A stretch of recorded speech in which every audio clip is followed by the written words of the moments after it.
Si tu es freelance WordPress, il t'est peut-être déjà arrivé de te faire hacker ton site ou même qu'on t'ait contacté pour intervenir sur un site piraté. Ça m'est déjà arrivé plusieurs fois et très souvent c'est un bordel pas possible. Tu sais pas d'où vient le problème, il y a des fichiers infectés un peu partout, c'est vraiment une énorme galère. Et souvent c'est dû à des principes de base de sécurité de WordPress qui sont pas respectés en fait. Et bien dans cette vidéo, je vais t'apprendre ces principes de base et ensuite on ira vraiment dans le détail avec un plugin de sécurité qui est gratuit et qui est hyper complet et qui te permettra de sécuriser à fond ton site. Ok, donc on se retrouve sur mon écran. Le tout premier point, clairement, ça va être d'effectuer des sauvegardes régulières de ton site. C'est un point que j'ai abordé dans ma précédente vidéo sur les plugins indispensables pour WordPress.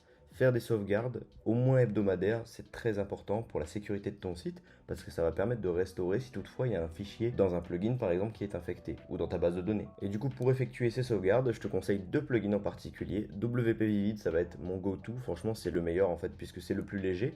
Tu as le choix entre WP Vivid donc et Updraft Plus.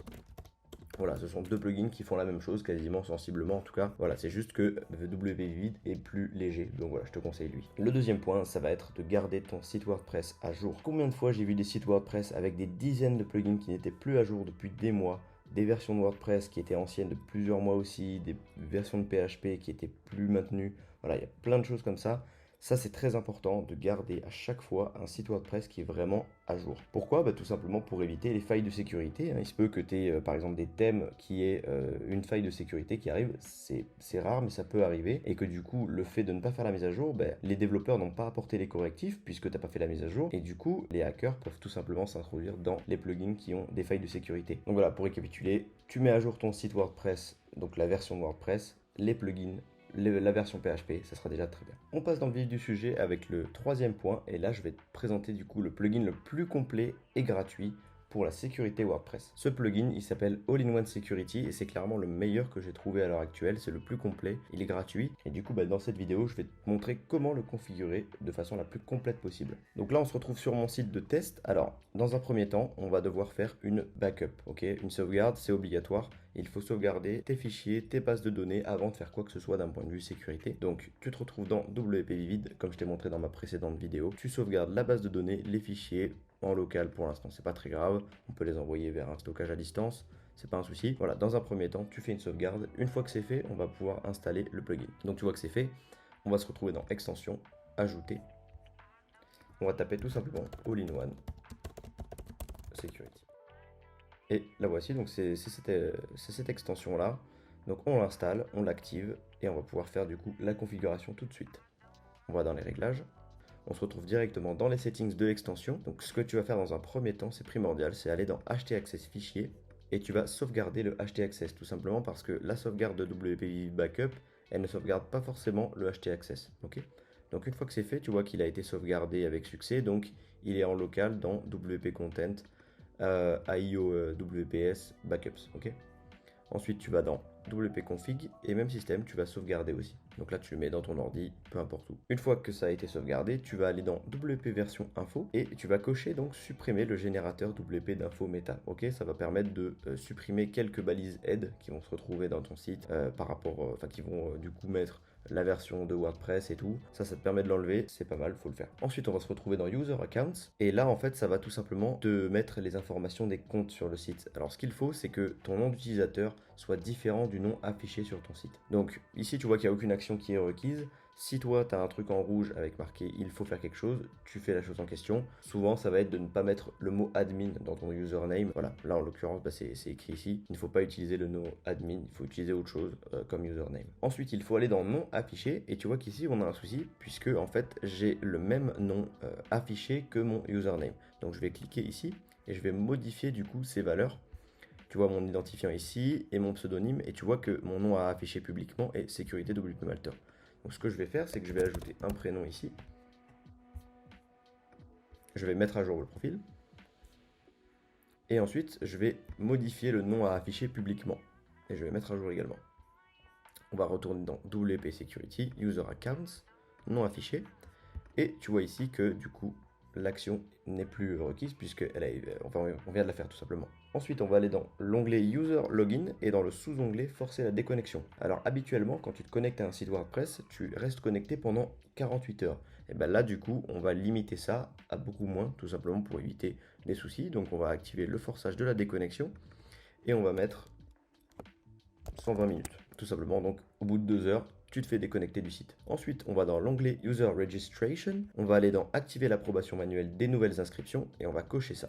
Ça permet tout simplement que si quelqu'un s'inscrit donc sur le panel WordPress, s'il crée un compte, il faut que tu l'approuves, tout simplement. On se retrouve maintenant dans l'onglet Database Security. Et ce qu'on va devoir faire du coup, c'est pour ça que c'est primordial de sauvegarder ta base de données avant, c'est qu'on va changer le préfixe des tables de ta base de données. Habituellement, en fait, tu as plein de tables dans ta base de données qui commencent par WP-. Là, on va modifier ça pour que ce soit plus sécurisé, tout simplement. Donc, on va faire cocher pour que l'extension génère une chaîne de caractères aléatoire. On va changer le préfixe, ça va modifier, et tu vois que du coup, ce préfixe-là est le nouveau préfixe de ma table. Donc là, si tu fais CTRL R, voilà, c'est le nouveau préfixe. C'est pour ça qu'on a sauvegardé. Si toutefois il y a un souci, tu peux revenir à la sauvegarde précédente. Voilà, donc là on a le nouveau préfixe des tables de base de données, c'est très important de le faire. Tu peux également sauvegarder la base de données ici si tu veux. Voilà, en tout cas nous on l'a déjà fait avec WP Vivid, donc t'as pas forcément à t'embêter avec ça. Ensuite, on se retrouve dans l'onglet File System Security. Et là, du coup, tu as un listing de tous les fichiers en fait, de sécurité, plus ou moins, du site. Et là, tu vois qu'on a toutes les autorisations qui ont été effectuées, enfin les recommandations du moins, sauf pour WP Config. Ça, c'est de base, les autorisations ne sont pas les bonnes. Donc tu fais appliquer le réglage des autorisations recommandées et il va tout simplement du coup lever une autorisation sur le fichier WP config. Ok, donc maintenant on va dans le sous-onglet édition de fichiers PHP et on va tout simplement désactiver la capacité d'éditer des fichiers PHP dans le site. Alors là tu vois que ici on a l'éditeur de fichiers des thèmes. Quand on l'a coché ici, quand je fais CTRL R, apparence, il n'apparaît plus. Tout simplement, ça permet d'augmenter la sécurité pour éviter d'injecter des scripts PHP dans ton site. Donc ça c'est important. Ensuite, on va dans le sous-onglet File Protection et on va empêcher l'accès aux fichiers par défaut de WordPress. Donc on a juste à cocher ça. Et on va également empêcher les liens dynamiques, donc les hot linking. Hop. Tout simplement. Je ne vais pas rentrer dans les détails de ce que c'est. Voilà, je te conseille de le faire.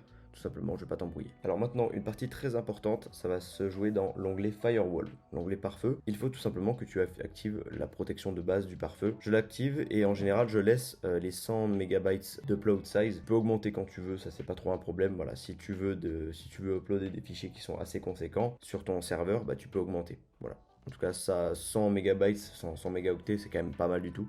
Donc tu peux le cocher. Ça, tu n'y touches pas.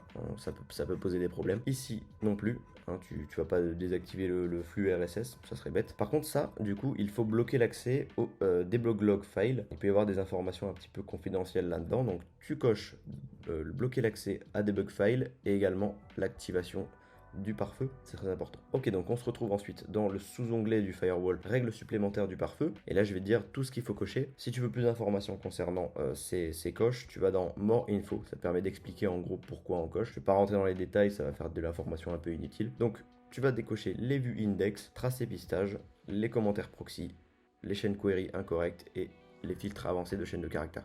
Tu coches tout, mais basiquement tu coches tout. C'est des règles un peu importantes pour le pare-feu.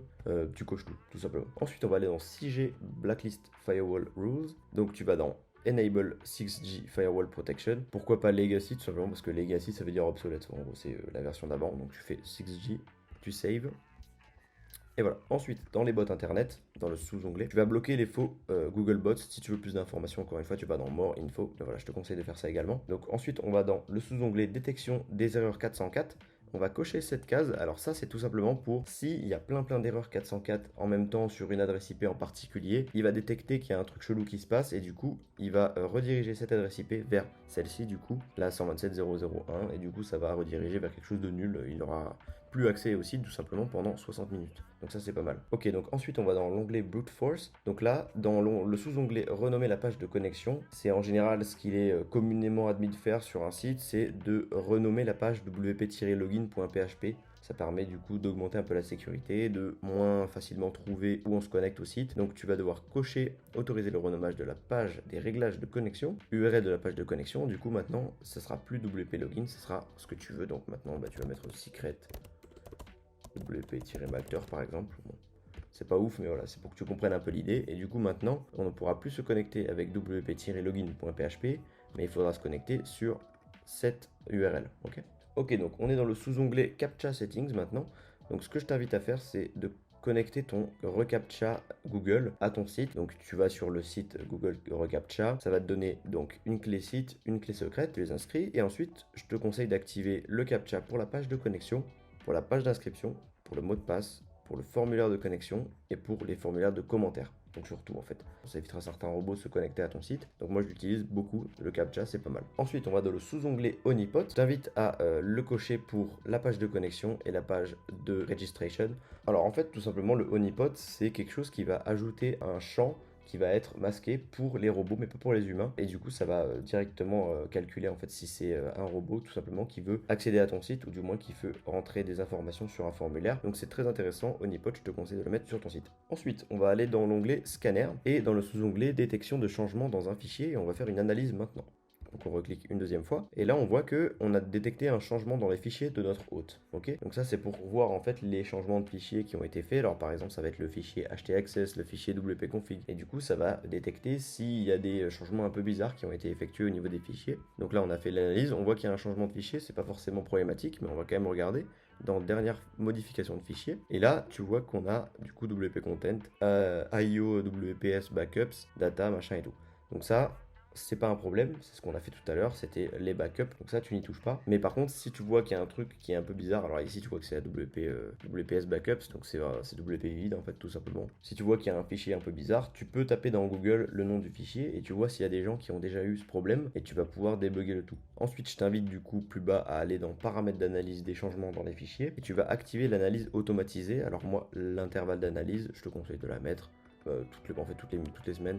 Donc une fois par semaine, ça va détecter, ça va faire une analyse des fichiers qui vont du coup être listés ici. Quand tu cliqueras sur dernière modification de fichier, tu vas voir ta liste ici. Ensuite, on va aller dans l'onglet divers. Je ne vais pas prononcer le truc en anglais, c'est un peu compliqué. Donc tu vas dans le sous-onglet protection contre la copie. Alors là, tu peux ne pas le faire, c'est comme tu veux. C'est tout simplement si tu veux pas que le site soit copiable en gros. Donc si tu veux qu'on ne puisse pas faire tout simplement inspecter l'élément ou sélectionner le texte ou clic droit. Voilà. Maintenant, sache que c'est quand même relativement facile de contourner ça. Tu peux facilement le contourner, mais voilà.